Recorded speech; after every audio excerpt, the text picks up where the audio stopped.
Class 10th का first chapter nationalism in Europe को revise करवा रहे हैं।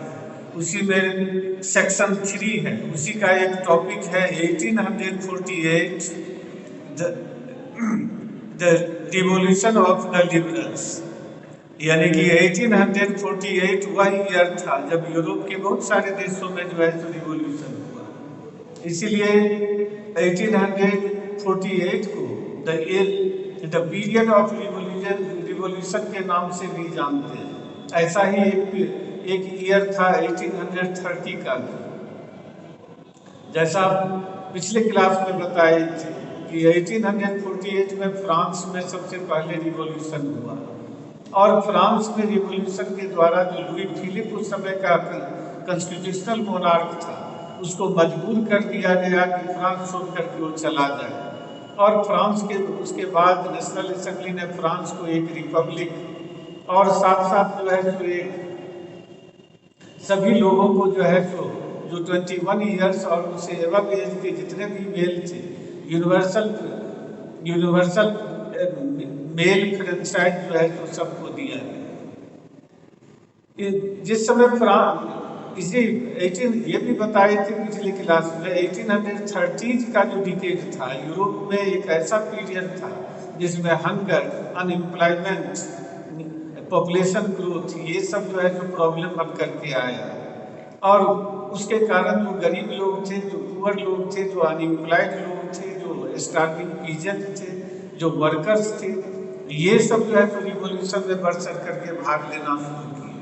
उसी के पैरेलल जो मिडिल क्लास के जो एजुकेटेड लोग थे, जिसमें प्रोफेशनल, बिजनेसमैन, प्रोस्पेरस आर्टिजन्स ये सब आते थे, वे सब भी जो है तो एक रिवॉल्यूशन चला रहे थे। इन्होंने जो है तो पॉपुलर अनरेस्ट यानी कि लोगों में जो नाराजगी थी, जो अशांति थी, उसका फायदा उठा करके ये लोग भी अपने डिमांड को आगे बढ़ाए। इनका डिमांड था कॉन्स्टिट्यूशनलिज्म का, और इस कॉन्स्टिट्यूशन साथ साथ जो है तो इंडिविजुअल फ्रीडम का जो है तो इनका डिमांड था, इसको आगे बढ़ाए। इसी ये चाहते थे कि पार्लियामेंट्री प्रिंसिपल के आधार पर कंट्री में कॉन्स्टिट्यूशन एक हो, फ्रीडम ऑफ प्रेस हो, फ्रीडम ऑफ एसोसिएशन हो, ये सब इनका डिमांड था। ये सारे लोग जो करने वाले जो मिडिल क्लास के एजुकेटेड लोग थे, इन्हीं को लिबरल नेशनलिस्ट कहा जाता है।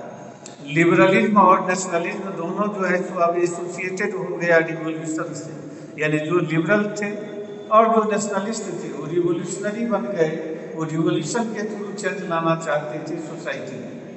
ऐसे ही वातावरण में 1848 में जो उस समय का जो जर्मनी था, वह जर्मनी जो है जो डिवाइडेड था बहुत सारे प्रिंसिपलिटीज में, बहुत सारे छोटे छोटे राज्यों में, और वहाँ बहुत सारे मिडिल क्लास के लोगों के द्वारा पॉलिटिकल एसोसिएशन सब बनाए गए थे। और यही पॉलिटिकल एसोसिएशन के जितने भी मेंबर थे जर्मनी के फ्रैंकफर्ट शहर में वो जमा हुए, और उन्होंने जो है तो नेशनल असेंबली जो पार्लियामेंट को कहते हैं उसके लिए जो है तो उन्होंने वोटिंग किया, और 831 में पार्लियामेंट्री मेंबर को उन्होंने इलेक्ट किया, चुना। और ये पार्लियामेंट हाउस परमानेंट नहीं था, इसलिए hall of Saint Paul church जो था, चर्च का सेंट पॉल चर्च का हॉल में जो है तो ये लोग पार्लियामेंट हाउस बनाए, और वही जो है तो इनकी बैठक शुरू हुई। और ये लोग वहाँ एक कॉन्स्टिट्यूशन बनाए, और इस कॉन्स्टिट्यूशन की मुख्य विशेषता यह थी कि इस कॉन्स्टिट्यूशन के द्वारा जर्मनी के सारे स्टेट्स को मिला करके एक नेशन स्टेट बनाया जाता, और उस नेशन स्टेट का मोनार्क कॉन्स्टिट्यूशनल मोनार्क होता। ये एक इन्होंने प्रोसेसन निकाल करके प्रशिया के मोनार्क फ्रेडरिक विल्हेम फोर्थ के पास गए और उसको ऑफर किया कि ये प्रशिया का कॉन्स्टिट्यूशनल मोनार्क बने, लेकिन उसने इस प्रपोजल को रिजेक्ट कर दिया। उसको कॉन्स्टिट्यूशनल मोनार्क बनना पसंद नहीं आया। दूसरे मोनार्क के साथ मिलकर के उन्होंने इसका अपोज करना शुरू किया, और इसके मोनार्क के साथ एरिस्टोक्रेट क्लास के लोग और मिलिट्री के जो लोग थे वे सब भी इसमें ज्वाइन किए। इस कॉन्स्टिट्यूशन के द्वारा जो वर्कर थे, जो आर्टिजन थे, उनको एडल्ट फ्रेंचाइज नहीं दिया गया था। वे सब भी इसका विरोध करने लगे। तो क्यों? कारण यह था कि इसमें ज़्यादातर मिडिल क्लास के लोग थे और मिडिल क्लास के लोग सोसाइटी के दूसरे सेक्शन के लोगों को पॉलिटिकल राइट्स देना नहीं चाहते थे, इसीलिए ज़्यादा लोग जो है तो इसके विरोधी बन गए। बाद में जो है तो फोर्स बुला करके ज़बरदस्ती पार्लियामेंट हाउस को खाली करवा लिया गया। औरतों को फ्रेंचाइज दिया जाए कि नहीं, यह एक कंट्रोवर्शियल मैटर था, जबकि औरतों ने बढ़ चढ़ करके सारे लिबरल मूवमेंट्स में भाग लिया था। उन्होंने अपना पॉलिटिकल एसोसिएशन बनाया, अपने न्यूज़पेपर को पब्लिश करना शुरू किया, सारे डिमॉन्स्ट्रेशन रैलीज में वे एक्टिवली पार्टिसिपेट करती थी इस आशा में कि उनको भी जो है राइट टू वोट मिलेगा, लेकिन नहीं दिया गया। फ्रैंकफर्ट पार्लियामेंट में वे सिर्फ एक विजिटर स्पेक्टेटर के रूप में जो है सो उनको परमिशन दिया गया कि वो खड़ा होकर के पार्लियामेंट्री जो है जो प्रोसीजर को जो है जो ऑब्जर्व करें।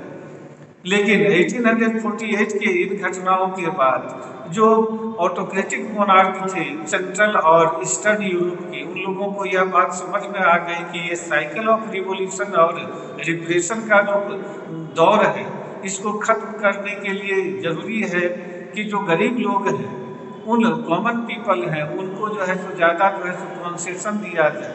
इसीलिए सेंट्रल और ईस्टर्न यूरोप के मोनार्क लोगों ने जो सर्फडम था, यानी कि गुलामी की प्रथा थी मजदूरों की, उसको, और जो बॉन्डेड लेबर की प्रथा थी उस सबको खत्म कर दिया। हैब्सबर्ग एम्पायर, जो ऑस्ट्रियन हंगेरियन एम्पायर को कहते हैं, उसने हंगेरियन इलाके में ज़्यादा ऑटोनॉमी दिया। इसी तरह हैब्सबर्ग एम्पायर और रशियन एम्पायर ने अपने अपने राज्यों में जो है तो सर्फडम और बॉन्डेज लेबर को खत्म कर दिया। ये सारे रिफॉर्म्स वेस्टर्न यूरोप में पहले ही हो चुके थे, लेकिन अब ईस्टर्न और सेंट्रल यूरोप में ये रिफॉर्म्स लाए गए। ये अगली क्लास में फिर अगला टॉपिक बताएंगे।